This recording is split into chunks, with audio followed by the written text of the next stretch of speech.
Hello. ഇപ്പോൾ ഇവിടെ ഒരു 2 മണിയായിട്ടുണ്ടാവും.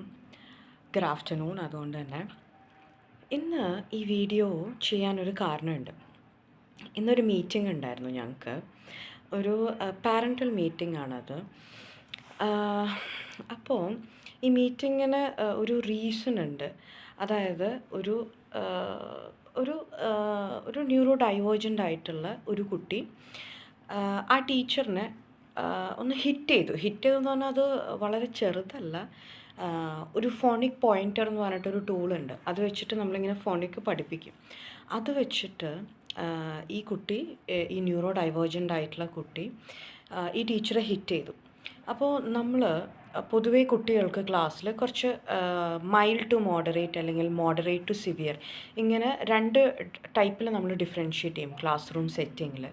അപ്പോൾ നമ്മൾ അവർക്ക് പ്രൊവൈഡ് ചെയ്യുന്ന ഒരു അക്കോമഡേഷനിൽ ക്ലാസ് റൂമിൽ എന്ന് പറഞ്ഞാൽ ഒരു സ്ട്രക്ചേർഡ് ക്ലാസ് റൂം എൻവയോൺമെൻ്റ് ആയിരിക്കും. അവർക്ക് ചില കുട്ടികൾക്ക് LSA ഉണ്ടാവും, പിന്നെ ചില കുട്ടികൾക്ക് സ്പെസിഫിക് ടീച്ചിങ് സ്ട്രാറ്റജി ഉണ്ടാവും. അതായത് മൾട്ടി സെൻസറി ടൂൾസൊക്കെ ആയിരിക്കും അവർ യൂസ് ചെയ്യുക. എപ്പോഴും മാനിപ്പുലേറ്റീവ്സ് അവരുടെ കയ്യിലുണ്ടാവും വർക്ക് ചെയ്യാൻ, സ്പെഷ്യലി എഡ്യൂക്കേഷണൽ.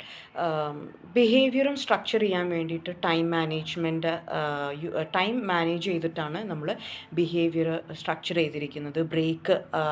ഫ്രീക്വൻറ്റ് ബ്രേക്സ് ഉണ്ടാവും, അതും ടൈംലി ഉള്ള ഫ്രീക്വൻറ്റ് ബ്രേക്ക് ഉണ്ടാവും. പിന്നെ ക്ലാസ് റൂമിൽ ഒരുപാട് ഫിഡ്ജറ്റ് ചെയ്യുന്ന കുട്ടികളാണെങ്കിൽ ഒരു ഇലാസ്റ്റിക് ബാൻഡ് ഒക്കെ ഉണ്ടാവും, അവരുടെ ഹൈറ്റും വെയ്റ്റും ഒക്കെ കൺസിഡർ ചെയ്തിട്ടുള്ള ഒരു ബാൻഡ്. അപ്പോൾ ഈ കുട്ടിയെ അങ്ങനെയൊക്കെ കൺസിഡർ ചെയ്തിട്ട് അക്കോമഡേറ്റ് ചെയ്തിട്ട് ഉള്ള ഒരു കുട്ടിയാണ് ഒരു മെയിൻ സ്ട്രീം സ്കൂളിൽ തന്നെ ഉള്ള ഒരു കുട്ടി. അപ്പോൾ ഇങ്ങനെ ഒരു ഇൻസിഡൻ്റ് ഉണ്ടായപ്പോൾ ഞങ്ങൾ പാരൻറ്റിനെ വിളിച്ചിട്ട് നമ്മളത് ഇൻഫോം ചെയ്യും. അപ്പോൾ ഇവിടെ നമ്മൾ പാരൻറ്റിനോട് ഡിസ്കസ് ചെയ്തു, ഇങ്ങനെ ഒരു സിറ്റുവേഷൻ ഉണ്ട്. അപ്പോൾ ഞങ്ങൾ അക്കോമഡേഷൻ സെറ്റിങ്ങിൽ കുറച്ച് ചേഞ്ച് വരുത്തുന്നുണ്ട് എന്ന് പറഞ്ഞിട്ട് ഈ പാരൻറ്റ് ഇമ്മീഡിയറ്റ്ലി റെസ്പോണ്ട് ചെയ്തത് എങ്ങനെയാണെന്ന് വെച്ചാൽ, ഇത് ടീച്ചറുടെ പ്രശ്നമാണ്, ടീച്ചർ ട്രിഗർ മനസ്സിലാക്കിയില്ല എന്ന് പറഞ്ഞിട്ടാണ് ഈ പാരൻറ്റ് ഒരു പെർട്ടിക്കുലർ സിറ്റുവേഷൻ റെസ്പോണ്ട് ചെയ്തത്. ഇത് ശരിക്കും ഈ ഇൻസിഡൻറ്റ് അതവർ പറഞ്ഞ ആ രീതി വളരെ പെയിൻഫുള്ളായിരുന്നു എല്ലാവർക്കും കേട്ടോ, ഇൻക്ലൂഡിങ് മീ. അവിടെ ഇരുന്നിരുന്ന പ്രിൻസിപ്പൽ എല്ലാവർക്കും വളരെ പെയിൻഫുള്ളായിട്ട് തോന്നി. കാരണം എന്താണെന്ന് വെച്ചാൽ അത്രയും ഹാർഡ് വർക്ക് നമ്മൾ ചെയ്തിട്ട്, കാരണം ഒരു മെയിൻ സ്ട്രീം സെറ്റിങ്ങിൽ മോഡറേറ്റ് ടു സിവിയർ ഒരു ന്യൂറോ ഡൈവേർജൻ്റ് ആയിട്ടുള്ള കുട്ടിയെ അക്കോമഡേറ്റ് ചെയ്യുന്നത് അതൊരു ഈസി ടാസ്ക് അല്ല. അതിന് കുറച്ച് മൈൻഡ് സെറ്റ് വേണം, എഫിഷ്യൻസി വേണം, എല്ലാം ഒരു എംപത്തറ്റിക്കൽ അപ്രോച്ചും. ഇത് എല്ലാം കൂടെ ബ്ലെൻഡ് ചെയ്താൽ മാത്രമാണ് നമുക്ക് അതിനോട് അഡാപ്റ്റ് ചെയ്യാൻ പറ്റുള്ളൂ, ടീച്ചർക്കായാലും ദ ഹോൾ സ്കൂൾ സെറ്റിങ്ങിനായപ്പോലും.